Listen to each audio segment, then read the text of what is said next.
So inflammation, you want to turn that inflammation off any way you can do that, and it's multiple ways. It's more than one way.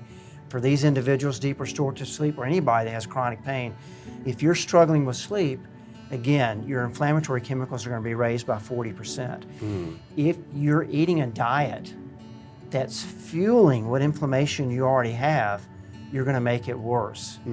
If you're, if you're not exercising, if you're sedentary, which sometimes you don't have a choice. When you're in chronic pain, you can't.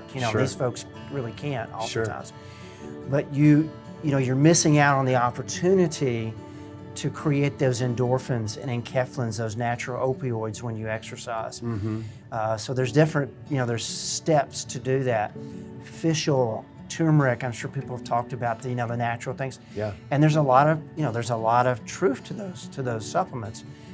They really do work, but they have to be in combination with changing lifestyle. Yeah, that seems to be the common theme that I'm learning as I go through this world and figuring this out, is that there really is not one size fits all. That there really is no way to look at this stuff in a kind of a siloed. Right. It really just, you have to take an entire view of the individual to really get at the root cause of what's going on here. Yeah. And that's refreshing to hear. I mean, my layperson sense of a chiropractor is, it's 20, 30 years ago, you probably weren't talking about diet or sleep. You were talking about some way to hands-on, crack a neck or exercise, a back. stretch, How many chiropractors are following your lead? How many chiropractors are saying, wait a minute, this is not working?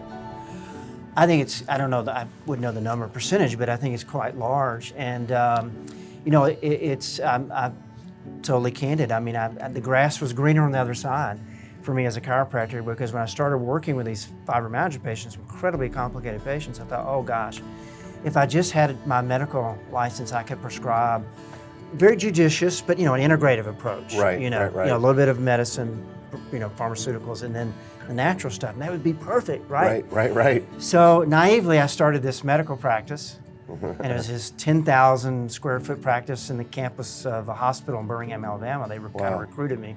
Had 5 medical doctors there, and we were working with these folks from all over the Southeast mainly. And but I realized that the drug therapy didn't matter. It was a dead end. It didn't. Now, we could help them short term. There's definitely a place for that.